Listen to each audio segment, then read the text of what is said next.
song, dance, drama, poetry, food, all kinds of cultural activities now become much more available as people move, particularly between Ethiopia and Somalia, but also other parts. And that's an enormous enrichment for the cultural life of societies. And it is a struggle against boredom. Culture is a struggle against boredom. But what are the liabilities? Oh, one, maintenance. Maintenance. One of the great liabilities of Somali culture, including ours right here. Maintenance. Expensive roads like that, of course, will take a longer time to decay. But once decay begins to set in, maintenance becomes more complicated. Like in a road like this, that's substantial and important. When it begins to decay, when it begins to break down, then maintenance becomes a real major challenge. Just imagine what it was like between here and Berbera before the building of this one.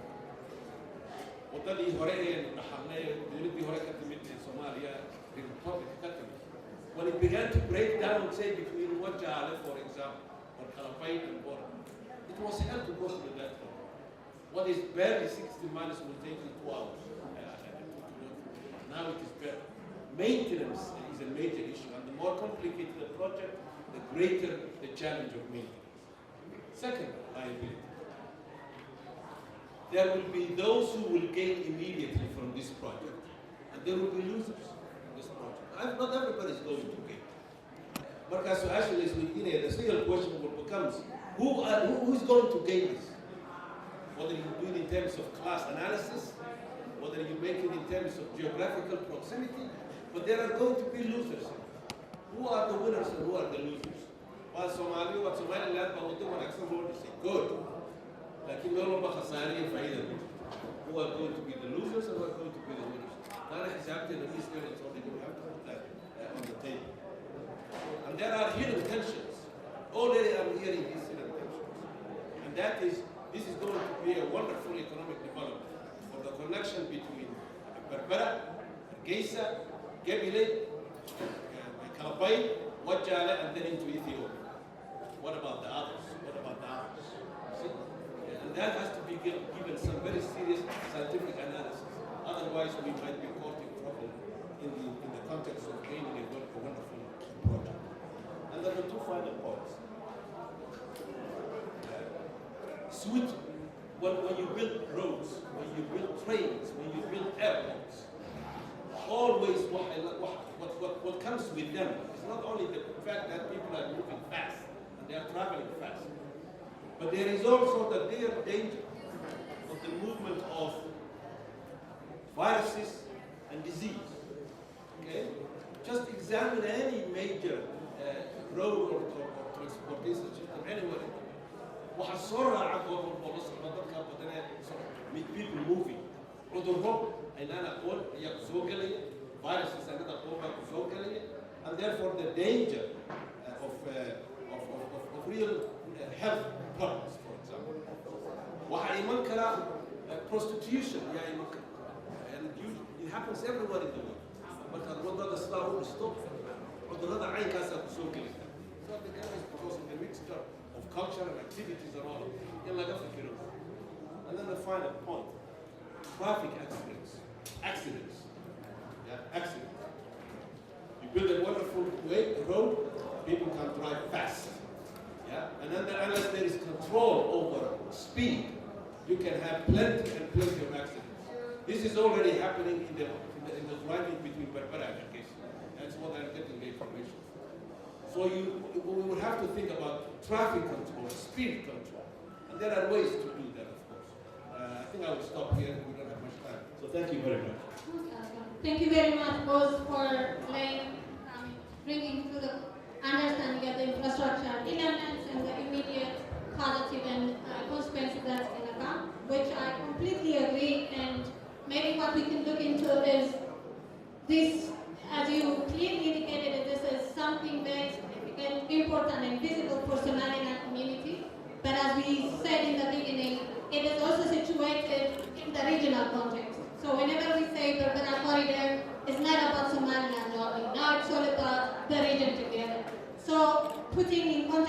the challenge that you have mentioned, the capabilities it has created. How do you see Berbera within the regional context? You can bring in the peace and security, development, integration, and related things of this outstanding slide. I have in the initial part of my talk, I talked about the infrastructure of Berbera corridor. If we ask what are the benefits, which my colleague had already touched, there are various benefits that are involved in the Berbera corridor. If we come to the trade, in terms of the GDP, trade is the second largest GDP in Somaliland. It's about 26%. The largest portion of the GDP in Somaliland is the livestock. The second is the trade, it's about 26%. The third is remittance, it's about 23%. Dhaqaale ahaan ganacsigu markaa wax weyn buu inaga inoogu fadhiyaa. Maadaama uu sidaa ugu fadhiyo, haddaynu Djibouti soo qaadano, if we use Djibouti as an example, sanadkii 2020, Djibouti waxay ka heshay Ethiopia because about 96% of Ethiopia's exports and imports goes via Djibouti. So Djibouti waxay ka heshay 1.3 billion US dollars.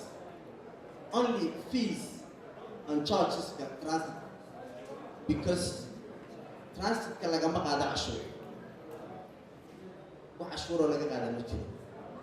Ethiopia, we ognahay, well, I think it's the third largest in terms of population in Africa. Well, population is 1 million. Alaabta soo dejisata waa alaab huge oo aad u badan. Ethiopia waxay samaysay waxa jira wax la yiraahdo growth and transformation plan. Waa sida NDP2 ga Somaliland oo kale. They have decided to import about 30% of their imports via Berbera. If the corridor is, all the components of the corridor are completed. Ethiopia marka 30% kaasi waa huge marka la eego benefits ka inaga soo geliya. Estimate waxaan ku qiyaasanay what estimated it requires 400 trucks every day to carry that transit from Berbera to Ethiopia. Imagine 400 trucks. And the trucks that we're talking about, Maha and the mainland, it's not the ones that we have. Were 40 tons car were huge logistics and transport work. Marka, the question is, are we ready? Scale interleg, are we ready in a logistics and transport interleg in November? Ethiopia diyaar bay u tahay inay Berbera isticmaasho. Transit interlegna kala soo degto. Waxaanu ku qiyaasnay the data extrapolation that we did showed us about 690,000 TEUs or containers will be required to come via Berbera to Ethiopia as a transit. Imagine 690,000. Inagana Berbera waxay nooga soo digay ganacsigeena oo dhan marka la eego. Ganacsigeena oo dhan. Imik as of now waxa ka soo diga 170 kun oo container. You can see yani waa 3 times bay gaadhaysa inta uu soo digaysa Ethiopia soo maraysa.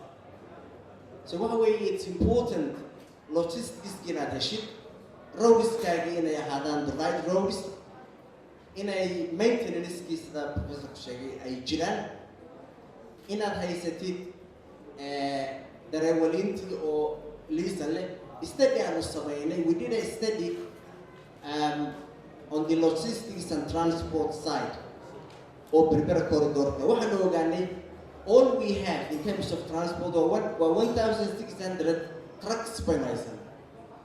Somaliland oo dhan haddii way trucks jira ogow waa 1,600 oo baabuur baynu haysanaa. 1,600 ee baabuur 200 baa trail ayaa ku trailayaan. 1,400 kale waa baabuurta waaweyn caalamiyeyaasha. Ethiopia shirkad kaliya baa leh 2,000 oo truck shirkad kaliya baa leh. Inagu markaa miyaynu awoodi karaa inaynu la tartanno Ethiopia? Transportkana waxaa lagu heshiiyey there's a transport protocol between the two countries which gives a quota to each of the two countries. Quota 50% in la qaato. Are we ready inaynu inagu markaa alaabta intaa la transit kaano? Marka taa laga yimaado waxaa soo raacaya ganacsatadeena oo imika Ethiopia waxaysa. Ganacsatadeena nafteedu in ay soo furtaan oo xidhiidh wanaagsan lala sameeyo trading relationship lala sameeyo ganacsatada reer Ethiopia, and that requires banking system in la sameeyo, that requires in insurance uu jiro oo insurance uu jiro kana caymis kaliya oo loognay, that requires immigration iyo systems kale in la hagaajiyo, that also requires in la helo dadkii inay yihiin dad u bisil xataa science garanaya road science garanaya inay liisamadooda driver license ka hagaagsan yihiin. So this is really waa shaqo aad u weyn oo loo baahan yahay in muddo ay qaadato loola diyaar garoobo si wanaagsanna loo galo. Our concern waxa weeye, yes, there are cultural implications marka dad yimaadaan oo khaasatan fais ama cultural wanaagsan ay dhacaan. There are also some concerns in Ethiopia ka imanaya immigration iyo problem caynkaas ugu yimaado. So the two countries need to have an agreement, a trade agreement, logistics and transport agreement, in la sameeyo xiriir wanaagsan oo labada wadana, in la sameeyo exports Ethiopia imika when it comes to export, Ethiopia exports as about $680 million. Inaguna waxay u export garayna Ethiopia 23 million. So there are imbalances. So there is a huge trade imbalance. Absolutely. And that has to be resolved. You know, and our issue tagan oo runtii loo baahan yahay in la resolve gareeyo. Sorry, yes. Maanta caawada ma ka hadli karaa arrintan, laakiin waxaan kusoo gabagabeynayaa oo ganacsigaas inaga faa'iido inoo leeyahay, koridorkuna wax badan buu faa'iido buu inoo leeyahay, laakiin waxaa loo baahan yahay dawladdu inay qaado agreements iyo tallaabooyinkii loo baahnaa.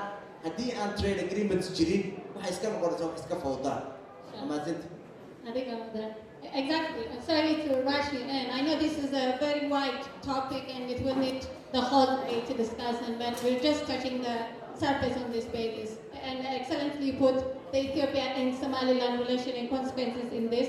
But also it's important, as I said in the question, to look at it not only from Ethiopia and Somaliland perspective, but there are different actors, as you mentioned, Djibouti, Kenya, all around, it's connected. So how is this going to be in terms of collaboration, regional integration, in anything that is envisioned within the IGAD region? How is it situated and what does it look like with Berbera corridor as it is now, Professor? I make it very simple and brief. There is no question that in the initial moment, this is a blessing. But by the way, it's a blessing. Regional integration, particularly economic transactions between countries, there is nothing to go. It's a colossus.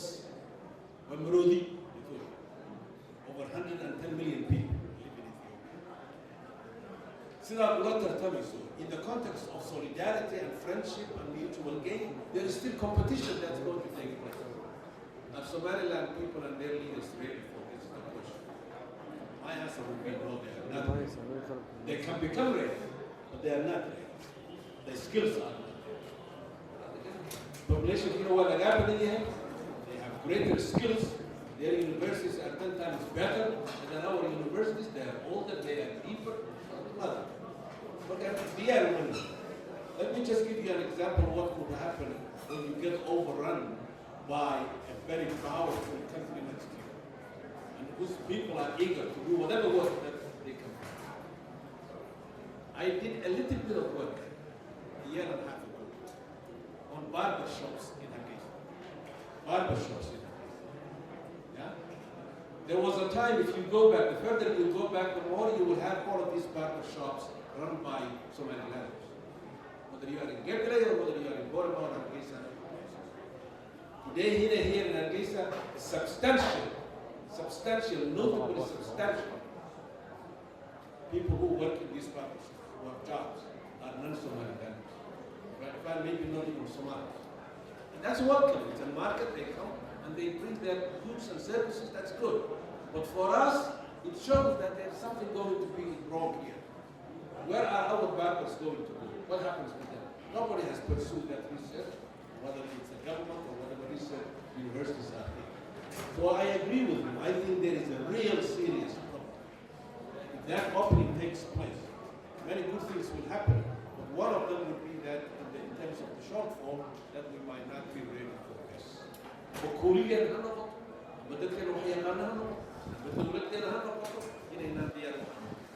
We asked for this, we got it, it is good, but are we ready for it? My answer would be, no, I don't think we are ready, but we can be ready for it. And then the final point. Ethiopia, given its population, for example, this is the paramount country in the whole of Africa. It's the paramount country in every way. It has a raw population of over 100 million. You know, what do we have? What are our skills? What are our assets? So then we can become prepared and get ready. Nobody is asking those questions. But I worry a great deal about the limits of this. I worry a great deal about the kind of dangerous ramifications of this, but I still think that it's a blessing. Thank you very much, Professor again. I agree again in almost everything that is presented inside. I don't know a lot about the project and details of it, but for example, one of the good things that I have observed is the change it has brought into the markets of Wararkii, for example. And a lot of people are putting their hopes in these kinds of cross-border community development and understanding of the needs of both communities. Because as you said, it can't be a one-way game, and this is what has put the region itself in a challenging position where now Djibouti is requiring Ethiopia to have an exclusive right to sign and then use the port, which is, I don't know, in my opinion, might not be realistic in this circumstance. So this is the situation that we're in, and I know you both come also from an academic placement. What could be done? I mean, yes, we have these cultural differences, so how do we bridge in this? We have unseen circumstances, so what is going on in terms of academic, and what could be done will be my final question for this, and then go. Well, I think from my point of view, I mean, it's a multi-layered question. But I think two of them are really critical. Two. They are not exhaustive, but they are critical. Particularly if Somaliland is going to be ready to harvest the blessings. Somaliland universities will have to become better than this. They have to become better than this. Otherwise they can't compete. They have to become better than this. And standards of excellence, skills of excellence, whether it is language, whether it's technical knowledge, whether it's administration, Somaliland universities will have to become better so that they can compete with these new partners. That's the first thing that I would suggest. And that's a topic that requires the whole debate and discussion how to do. But the way they are not going to cut. The second point I want to make, that the Somaliland state, Somaliland government, from the top down, department, the whole works, the Somaliland state will have to become more competent and more efficient than it is now. And the state therefore will have to be transformed. Haddii la badala waayo, jaamacadina ay soo saari waayaan dad tartankaa ka qayb galaya imika.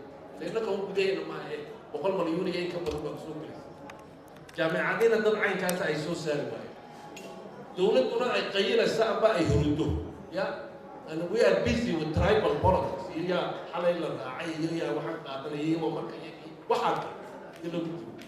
And they stay there for its incompetent. Then I think we will lose in that competition. I guess they know. Thank you very much. I'd like to add what Professor Soco said. Our human resources need to be improved. Human resources is one of the main pillars when it comes to economic development. There are 4 pillars. Human resources is the major pillar of the economic development that any country can reach. We need to improve our universities. We need to promote our young people to become more resourceful and become more educated. That is extremely important. The other thing that we need to improve also, we need to become members of the regional trade bodies like Comesa, Somaliland, Kamamida Urada like East African Community, Yadana Kamamida. There are some concessions, trade concessions. Haddii aad member ka noqoto ururada lagu siinayo in tarifiska bar laga jaro 10-15% ayaa laga jaraya. Marka waa arrin muhiim ah inaynu ka mid noqono ama at least xataa haddayna ka mid noqonin inaynu oo aan laynoo ogoleyn because of recognition issue-gii waxaa muhiim ah inaynu helo inaynu xataa observers noqono oo aynu apply garayno inagu isku dayno.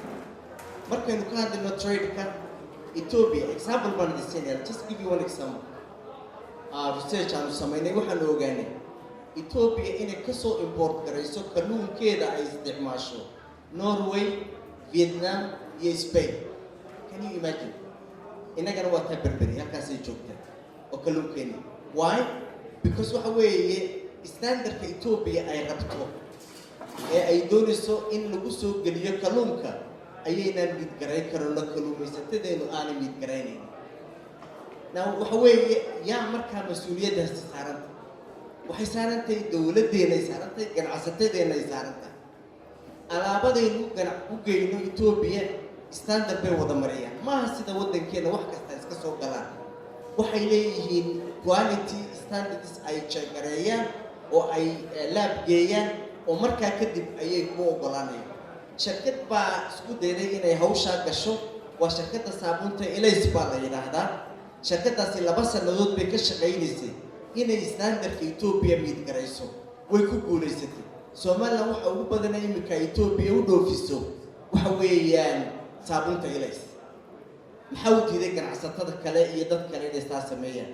Maxaa u diiday ganacsatadeenu in ay warshado yar yar halkan ka sameeyaan? Waa wadanka ooman ee 110 milyan ee alaabta wax walba imika u baahan ee inaga qaadanaysa wax walba. Maxaa ganacsatadeenu ay halkan uga sameey waayeen? Ganacsatadeenu ma hayuunda inay halkan ka sameeyaan baa loo baahan yahay ka dhisamaya. Waa in halkan alaab yar yar oo small industry, cottage industries ko hadayna. These are extremely important when it comes to trade and when it comes to industrialization because that will lead you to more intermediate industries. Kuwaas loo baahan yahay. Marka arrimaha Somaliland u baahan waxa weeye waa maxay policy in the trade? Do we have a trade policy? No. Do we have investment policy? No. Do we have industrialization policy? No. There's much to be desired when it comes to have all these policies, and that will take us to the next level, which is in an implement garayno marka wixii loo baahnaa hadda ganacsiga iyo hadda dhaqaaleena iyo kobcinteena tahay. Waxaan ku noolaanaa remittanceska inoo soo gelaya iyo alaabta la inoo soo dejinaya dibadda laga keenayo. Why can't we have the mere inagu aan halkan ku sameeyay? Why can't the Ethiopia kalluunkeena research aan sameynay kalluunka the potential fish Berbera laga Somaliland badeeda laga soo qaban karayo waxaan ku qiyaasanay 40,000 oo tan in laga soo saari karayo. Maxaynu ka soo saaraa imika waxa laga soo saaraa 8 kuroota. Can you imagine? Inagii baan markaa isticmaalay wixii aynu lahayn iyo resource-keena socon because dadkii lama tababarin tababar ma haystaan qalabkii ma haystaan ma soo saari karaan intuu soo saaraa buu iska qaylayaa intii uu soo saaray uu ku qaylayaa 3 cashuur qaad u fadhiya markay ka dhamaato ayuu dabada dib u gelayaa badii oo uu dib u soo hadana kalluumaysanaya waxa weeye waa waxa loo baahayay in maxaa ku raadaya laga feejignaado siyaasadna lala yimaado so waddankeenu potential uu leeyahay ganacsiga iyo wax kastaba dadkeenuna waa entrepreneurial laakiin oo imika alaabta soo degta Ethiopia 65% alaabta berbere ka soo degta Ethiopia tagta 65% Ethiopia way og tahay waa food security. What do? They look away because they know in Bahrain Oromia iyo gobolkan DDS ayaa looga baahayay ma joojiyaan laakiin woogiina soo gashay wadankooda waxaynu u baahanay markaa inagu inay runtii intaynu fadhiisano nidhaahno maxay wadankeenu u baahan yahay marka kara waad salaamay. Thank you very much, and we are almost off time, so I'll give the chance for the audience to ask questions and we move for our visit.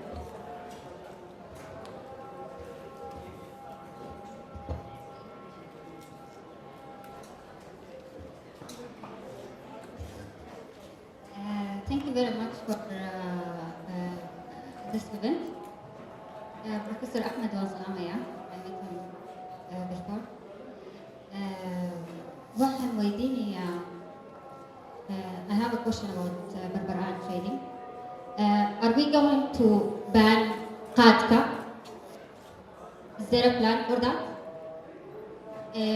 Dadka official xukuumadda ka shaqeeya, are we going to have regulation against them chewing qaad to have a future here? This is my main question. The second question is, are we going to have regulations, special regulations for Somaliland traders to pay less taxes than the non-Somalilanders in importing and exporting? Thank you.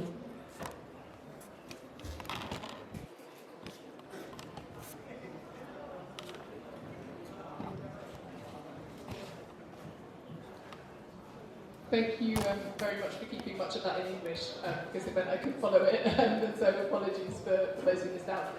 Thank you so much, really interesting. The UK is a big supporter of the Berbera corridor and we're investing in the bypass. I guess one question, and I think you've touched on this for me, but kind of one of the things that concerns me and that I think we need to think more about is the inclusiveness, as you were talking about. What do you think are the key things to making sure that the growth that comes from the Berbera corridor is inclusive? I'm thinking about women, thinking about geography, thinking about minorities, thinking about people with disabilities. It'd be really interesting to get your reflections. Thanks. Thank you very much. You got the questions right. Go for it, Swift.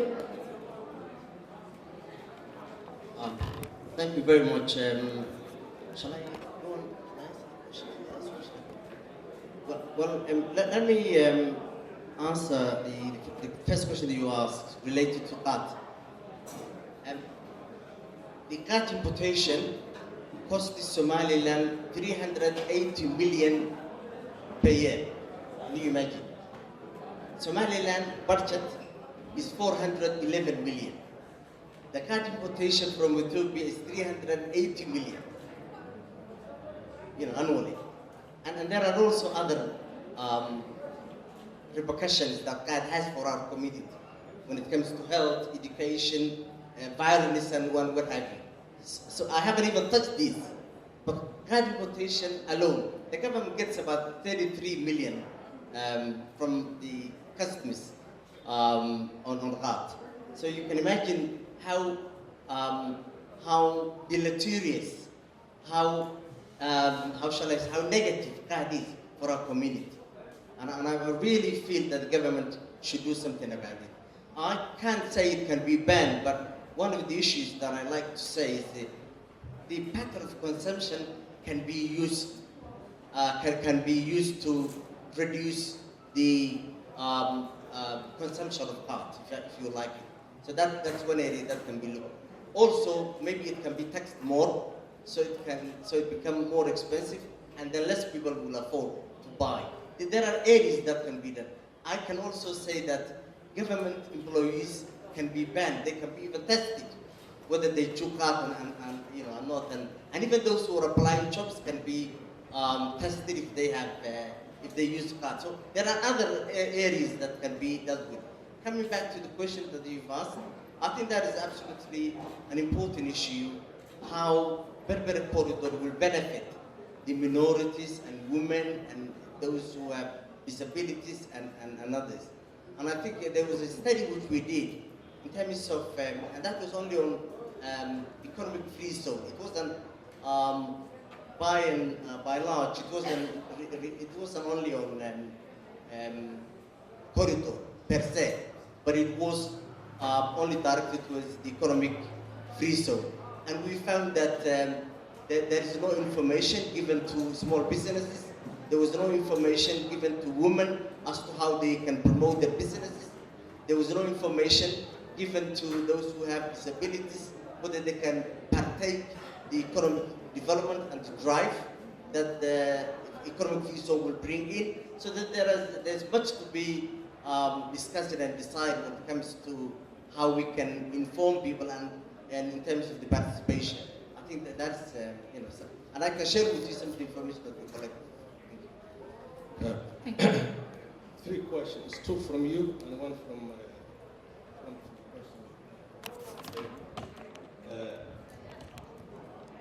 taxes. When I start with taxes, we go to cut, and then maybe the question of equity and development. I did some minimum review of sources of income for the Somaliland state. The little I have found so far is that taxes, whatever form that takes place, whatever the percentages are still, compared to other places, including Ethiopia and Kenya, for example. I'm not sure that they haven't looked at that. But it is so low that there's hardly any taxes. I live, I'm staying in a hotel right now for about 2 months. When I look at the bill, there's hardly any tax in that bill, whether it's a meal or whether it is the rent for the room. When I go to Nairobi and I stay in a hotel, then I get the bill, it is almost 27% tax. City tax, local tax, which is the province, national tax, environmental tourism tax, and on and on and on. Almost 20% to the dollar. And that's a much richer country than we are. There's hardly any tax. Tax that the people who pay taxes primarily in terms of populations are usually the poor people, the bottom of the system. Or they work for the state, and it's compulsory. But the big fat cats don't pay much. And the state doesn't have the power and the capacity and the imagination to put certain policies into place that will make sure that big businesses and reasonably wealthy businesses pay their share. And then you plow that back into serving the business community by having better roads, and maybe even some solar energy investments and things like that. Okay? So your point is, I think, a most serious problem in terms of revenues for the state and therefore investment in development projects, because the state is broke, doesn't have much. That's my point, and therefore a new thinking about taxes will have to take place. Courage and capacity to tax people fairly, and then invest that tax back into social, human, economic development. The question about prohibition. When I was much younger, and when I was a young assistant professor, I used to argue for this. This is over, 30 years ago. I don't think that prohibition, it might work in certain moments, but I think overall, I don't think it's going to be the answer for this. I think the answer is really cultural transformation of the Somaliland people. Meelaha culture oo ka bedelmaya, places where culture can take na waa la yaqaana. They are cultural institutions, they are educational institutions, and they are also governmental institutions. You touched some of them in fact.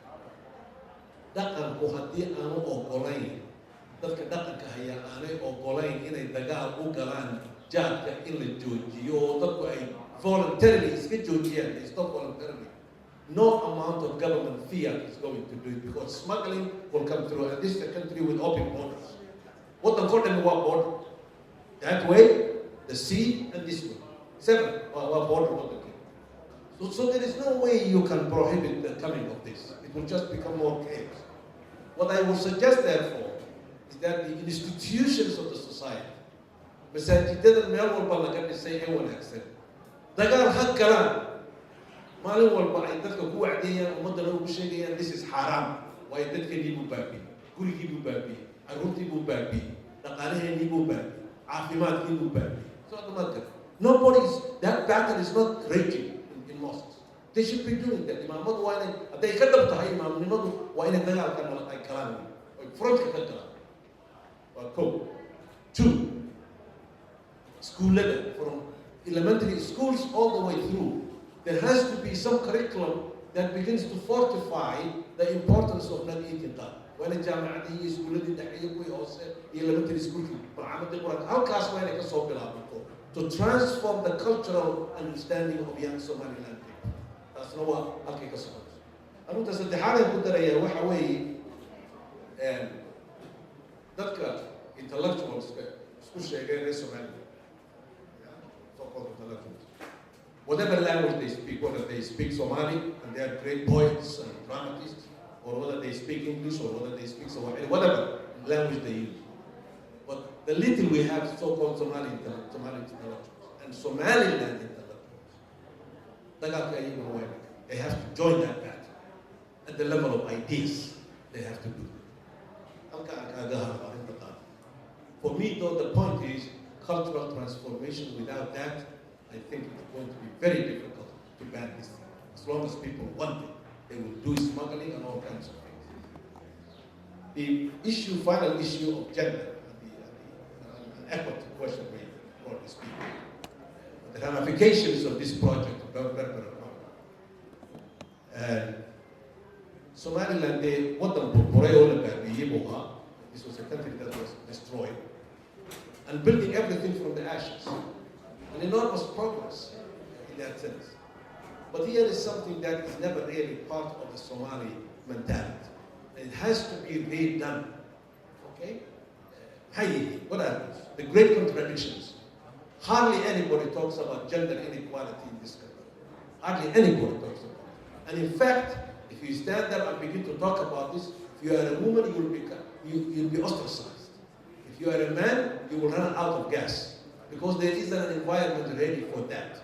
So the question of inequality in this country between men and women, gender inequality, is so pervasive and so raw and so ugly, and yet nobody is discussing seriously about this. Just look at the parliament. No woman in a country with 50% of the population that is women. None. Look at the government structure. Look at the other institutions. So the question of gender, waxa weeye cambaar ku taala Somaliland ka kaga taala mana arkayso Somaliland.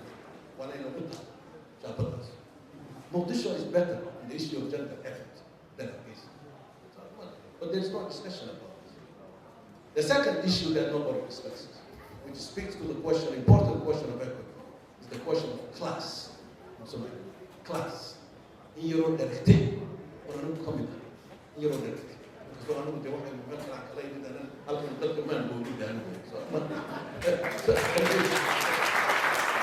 but the issue of class, it is so pervasive and so obvious. You just go out of that gate and just watch the people walking in the streets and see what their conditions are. Mostly sick, mostly malnourished, yeah, and mostly barefoot, so many of them barefoot. But nobody talks about class, your class, the formation of class in this city and in this country. And it is beginning to grow serious. And you can hear the moaning and the anger of young people and others in that category. The vast majority. I mean, look at this. Big city now, population of 1 million, yeah?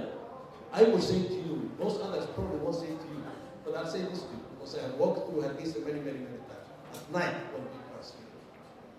Over 80% of Hargeysa is a slum. Over 80% of Hargeysa city is a slum. Who's talking about this? Just go to state park or state house. Just walk. I walk through that at night. What are the places? Because who's talking about this? Class question is increasingly beginning to rise in Somalia. And it has to enter the consciousness of who we are and our leaders and the state and the universities and mosques and other places. And then the final point is the geography question. Geographic inequity. This is the point I was trying to make. If we create a corridor like this, Berbera, Hargeisa, the big points, Gebile, Kalabay, Wacha, yeah? And there will be some spillovers from that over the land. What about the hinterland? Outside of Hargeisa, this way. Outside of Hargeisa, that way. Outside of Berbera, that way. Outside of Gebile and these places. What about those places? What about Seoul, Sanaa, what about those places in which the road is not passing? So that they become part of the development process rather than, like last minute. So the geographic marginalization is an important part of the project of inequality. Thank you very much, both panelists, and thank you very much, everyone. We will be, it's the lunch time and also the end of the morning session. See you guys at 4:30 in the afternoon for the panels. Thank you very much.